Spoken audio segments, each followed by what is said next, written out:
সাল্লাল্লাহু তাআলা আলাইহি ওয়াসাল্লাম হয় আপনাদের সম্মুখে কোরআন পাকের কোরআনের কবিতে একখানা আয়াত শুনে মারুফ আয়াত কালামাত কুরসি আইয়া তাকুনু ইদরিকুমুল মাউত ওয়া লাউ কুনতুম ফি বুরুজিন মুশাইয়্যিদা। একদিন আমাদেরকে সকলকে মৌতের সাক্ষাৎ গ্রহণ করতে হবে, চাহে কানি হোক, চাহে চাকির হোক, চাহে কারি হোক, একদিন না একদিন আমাদেরকে সকলকেই যেতে হবে। বেরাদারি ইসলামিয়া ভারতের যদি মন্ত্রী হয়ে যায়, ভারতের মুখ্যমন্ত্রী হয়ে যায়, ভারতের নেতা হয়ে যায়, যদি উনি বলেন যে আমি টাকা গরমে আমি একটা কাঁচের ঘরকে তৈরি করে ওই কাঁচের ঘরের মধ্যে জ্বলানোর কাপড় এক কথায় কিছু একটু ছিদ্র পরিমাণ রাখবো না, ওই ঘরের মধ্যে আমি আজীবন থাকবো। আমার জীবখানা হযরতে ইসরাঈল জীবখানা কবজ করতে পারবে না। আল্লাহ তাবারাক ওয়া তাআলা বলেন, ও আমার বান্দাগণে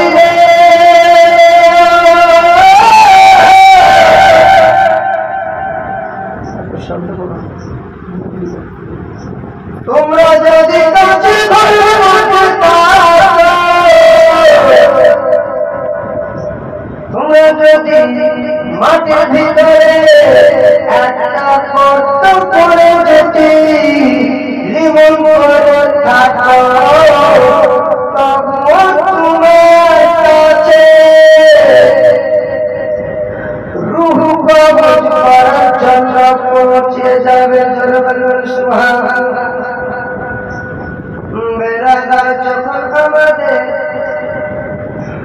মায়ের গর্ভে যখন বাচ্চা জন্মগ্রহণ করে, একটা নরম জায়গাতে একটা নুতফাতে খলাকাল ইনসানা মিন নুতফা, একটা নরম জায়গা এক ফোঁটা পানি দিয়ে বাবা একটা পানি এক ফোঁটা পানি দিয়ে বাচ্চার জন্মগ্রহণ হয়। সেই সময় বাবা আল্লাহ তাবারাক ওয়া তাআলা ওই বাচ্চার মায়ের গর্ভে যখন রূহখানা দান করে দেয়, আল্লাহ তাআলা বলে দিয়েছেন, ও আমার ফেরেশতারা শুনে নাও, শুনে নাও, শুনে জান্নাতের দপ্তর নিয়ে চলে যাও, আর ওই বান্দা নামখানাকে লিস্ট করে নাও। চলে বড় জান্নাতের দপ্তর খানা নিয়ে চলে যাও, ওই নামখানাকে লিস্ট করে নাও। আব্দুর রহমান নামে, আব্দুল খালেক নামে, আব্দুল কুদ্দুস নামে, আব্দুল মালিক নামে নামখানাকে লিস্ট করে নাও। আচ্ছা বলেন তো ভাই, আমাদের বাড়িতে বাবা আমাদের ফ্যামিলিতে যখন একটা বিপদ শুরু হয়ে যায়, শ্বশুরি মা থেকে বেটা মা থেকে যখন একটা ঝগড়া সৃষ্টি হয়ে গেল, লফড়া সৃষ্টি হয়ে গেল, বাবা বৌমায়ের জ্বালা সহ্য না করতে পেরে ওই শ্বশুরি মাটা বাবা একটা যেন ঘরে রশ্মি লটকে দিল, আর ওই রশ্মিতে বাবা গলাতে লাগাইয়া হাসি হয়ে গেল, মৃত্যু হয়ে গেল। গ্রামবাসীরা বলে, পাড়াপড়শির লোকরা বলে, এই মাটা আজকে মৃত্যু হতো না, মরতো না, আজকে তার জীবখানা কবজ হইতো না। কেন? আজকে যদি মর সঙ্গে ঝগড়া না হয়ে লাগে শিখে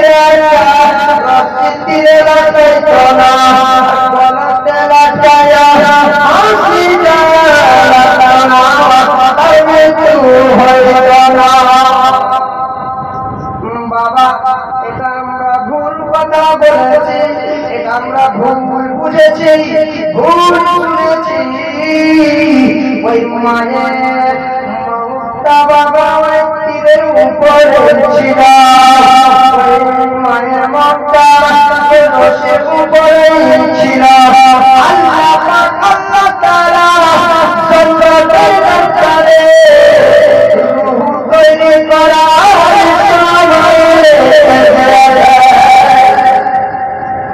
বুঝতে পারছি আপনাদেরকে, বুঝতে পারছেন?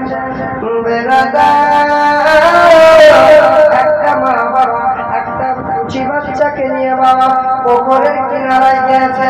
ওই পুকুরের কিনারাতে নিয়ে গিয়ে বাবা বাচ্চাটাকে পুকুরের পাড়ে রেখে দিয়েছে।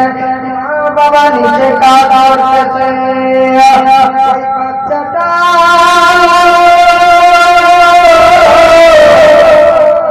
গড়ে গড়ে বাবা পুকুরের মধ্যে পড়ে গেল, জলে ডুবে গেল। তার যেন মক্কায় এসে গেল। গ্রামবাসীর লোকেরা বলে, মা বোনেরা ভাইরা বলে, এই মাটা যদি চালাক থাকতো, বুদ্ধিমান যদি থাকতো, তাহলে বাচ্চাটাকে বাড়িতে রেখে আসতাম, যে একটা কাজ করার জন্য আসতাম। আল্লাহু আকবার, আল্লাহু আকবার। এটা আমরা ভুল ধারণা ধরি। বাবা ওই বাচ্চাটার নসিবে ওই বাচ্চাটার কথা জান্নাতের দফতরে পরিষ্কার মাধ্যমে লিস্ট করা হয়েছে যে ওই কুচি বাচ্চাটা পুকুরে গিয়ে শুক্রবারের জুমার টাইমে ডুবে মারা যাবে। এটাই তার জান্নাতের দফতরে রাখা রয়েছে। বোঝা যাচ্ছে? আচ্ছা ভাই, আপনারা রাস্তার ধারে যাচ্ছেন, রাস্তা দিয়ে যেতে যেতে একটা বাগানে আপনারা চেপে গেলেন, একটা গাছের উপরে চেপে গেলেন। বাবা আম পাড়তে পাড়তে একটা ডাল যেন ভেঙে নিচে পড়ে গেল। আপনিও সঙ্গে সঙ্গে পড়ে গেলেন, আপনার মুক্ত হয়ে গেল। গ্রামবাসীর লোকরা বলে, এটা ওই বাবা যখন আমার বাবা গাছের উপরে যদি না চাপত, তবে ওই ডালখানা ভেঙে নিচে পড়তো না, তার মৃত্যুখানা হতো না। এটা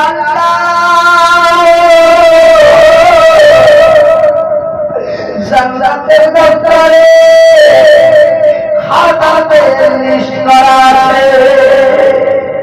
ভাই আমি লম্বা করতে যাব না, এবারে হাদিসের দিকে আসেন। এবারে হাদিসে নেমে গেলাম।